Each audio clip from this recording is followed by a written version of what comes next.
Hi ಎಲ್ಲರೂ ನಮಸ್ಕಾರ ಮತ್ತು ನಮ್ಮ ಚಾನಲ್ಗೆ ಸ್ವಾಗತ. ಸೊ ಈಗ ತುಂಬ ಸ್ಟೂಡೆಂಟ್ಸ್ ಏನು ಕೇಳ್ತಾ ಇದ್ರಿ, ಅಕ್ಕ ಕೆ ಎದವರು ಅವರ ಫೀಸನ್ನು ಟ್ರಾನ್ಸ್ಫರ್ ಮಾಡ್ತಾರೆ, ಈಗ ಕಾಲೇಜಲ್ಲಿ ಸ್ಕಿಲ್ ಲ್ಯಾಬು ಹಾಗೆ ಹಾಸ್ಟೆಲ್ ಫೀಸ್ ಈ ರೀತಿ ಎಲ್ಲ ತೊಗೊಳ್ತಾರಲ್ಲ, ಆ ಫೀಸ್ ಏನಾಗುತ್ತೆ, ಆಮೇಲೆ ನಾನು ಈ ರೌಂಡ್ಗೆ ಪೆನಾಲ್ಟಿ ಕೊಟ್ಟು ಹೋಗ್ಬೇಕಂತ ಡಿಸೈಡ್ ಮಾಡಿದ್ದೀನಿ, ಇದೊಂದು ಗುಡ್ ಡಿಸಿಷನ್ನ ಅಂತೆಲ್ಲ ಕೇಳ್ತಾ ಇದ್ರಿ. So I will be answering in the video. So ನಾನು ಕ್ಲಿಯರ್ ಮಾಡಿಕೊಡ್ತೀನಿ, ಕನ್ಫ್ಯೂಷನ್ ಮಾಡ್ಕೋಬೇಡಿ, right? Yes, the thing is, ಈಗ ನೀವು ಕೇಳೋವಂಥ ಕ್ವಶನ್ ವ್ಯಾಲಿಡ್ ಇದೆ.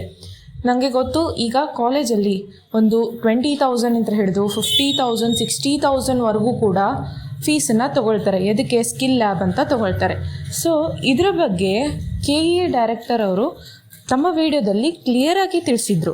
ಇನ್ನೂ ಯಾರು ಅದನ್ನು ಚೆನ್ನಾಗಿ ವಾಚ್ ಮಾಡ್ತಾ ಇಲ್ಲ ಅಂತ ಅನ್ಕೋತೀನಿ. ಸೊ ಇಲ್ಲಿ ಸರ್ ಅವರೇ ಮೆನ್ಷನ್ ಮಾಡಿದ್ದಾರೆ, ಆ ರೀತಿ ಎಲ್ಲ ಏನೂ ಆಗೋದಿಲ್ಲ, ಆ ರೀತಿಯಲ್ಲಿ ಕಾಲೇಜ್ಗಳು ಸಪೋರ್ಟ್ ಮಾಡ್ತವೆ ಅಂತ.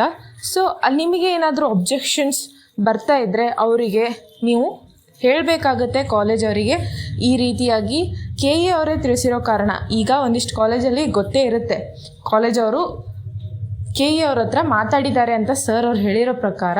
ಸೊ ಗೊತ್ತೇ ಇರುತ್ತೆ, ಆದರೂ ನೀವು ಅವರು ಒಪ್ಕೊಳ್ತಾ ಇಲ್ಲ ಅಂದರೆ ಅವ್ರ ಹತ್ರ ಕೂತು ಮಾತಾಡಬೇಕಾಗತ್ತೆ. ಚೆನ್ನಾಗಿ ಮಾತಾಡಿ ಏನಂತಾರೆ ಅನ್ನೋದನ್ನು ನೀವು ಕೂತು ಡಿಸಿಷನ್ ಮಾಡಬೇಕು, ಹೌದಾ? This is the one point which you are asking about the skill lab fees and the hostel fees.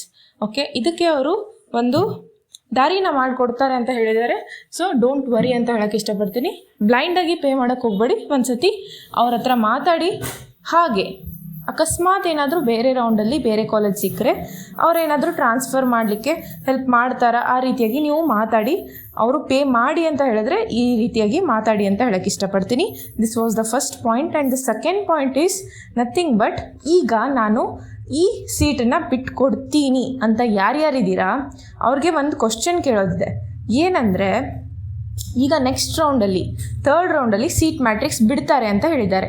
ಅಲ್ಲಿ ನೀವು ಪಾರ್ಟಿಸಿಪೇಟ್ ಮಾಡುವಾಗ ಅಕಸ್ಮಾತಾಗಿ ಯಾವುದೋ ಒಂದು ಸೀಟ್ ಸಿಗಲಿಲ್ಲ ಅಂದರೆ ನೀವು ಖಾಲಿ ಉಳಿತೀರಾ, ಅಂದರೆ ನಿಮಗೆ ಬ್ಯಾಕಪ್ ಆಪ್ಷನ್ ಏನೂ ಉಳಿಯೋದಿಲ್ಲ. So think about it. ಇದನ್ನು ಪೆನಾಲ್ಟಿ ಕೊಟ್ಟು ಸೀಟನ್ನು ಸರೆಂಡರ್ ಮಾಡೋಕ್ಕಿಂತ ಮೊದಲು ವಿಚಾರ ಮಾಡಬೇಕು. Why? Because in the second round you will be having this seat. ಈಗ ಚಾಯ್ಸ್ 1 ಮಾಡಿ 3rd ರೌಂಡ್ಗೆ ಹೋಗಿ ಅಪ್ಗ್ರೇಡ್ ಆಗೋದು, that is a smart choice ಅಂತ ಹೇಳ್ಬೋದು. ಇಲ್ಲಪ್ಪ ನಾನು ಇದನ್ನು ಸರೆಂಡರೇ ಮಾಡ್ತೀನಿ ಅಂತ ಯಾರು ಹೋಗ್ತಾ ಇದ್ದೀರಾ ಅವರು ಒಂದು ವಿಷಯನ ತಲೆಯಲ್ಲಿ ಇಟ್ಕೋಬೇಕಂತ ಹೇಳೋಕ್ಕೆ ಇಷ್ಟಪಡ್ತೀನಿ. ಅಕಸ್ಮಾತಾಗಿ 3rd ರೌಂಡಲ್ಲಿ ನಿಮಗೆ ಯಾವುದೋ ಒಂದು ಸೀಟ್ ಅಲಾಟ್ ಆಗಲಿಲ್ಲ ಅಂದರೆ ನೀವು ಆವಾಗ ಕೌನ್ಸಿಲಿಂಗಿಂದ ಹೊರಗೆ ಹೋಗ್ತೀರಾ.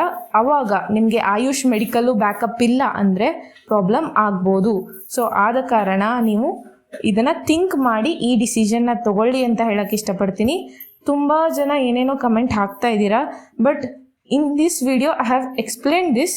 The thing is, you have to think and take the proper decision.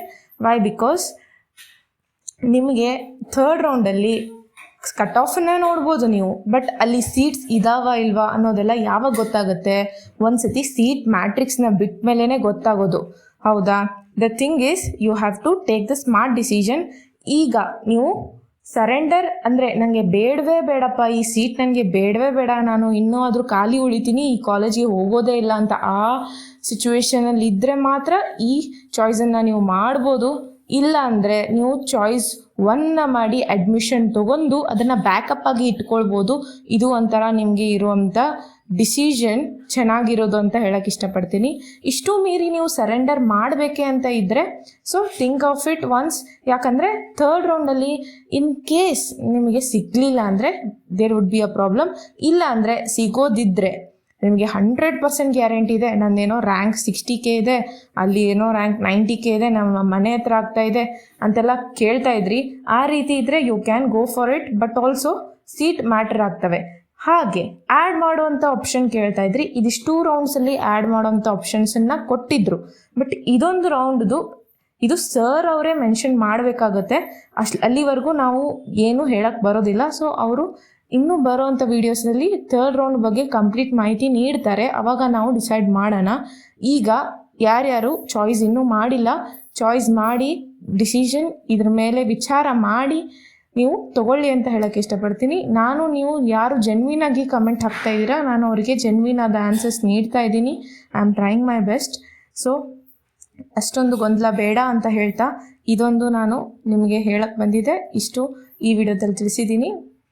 ಇದರ ಮೇಲೆ ನಾನು ಆಲ್ ದ ಬೆಸ್ಟ್ ಹೇಳೋಕ್ಕೆ ಇಷ್ಟಪಡ್ತೀನಿ. All the best for everyone and keep learning, keep growing and thank you.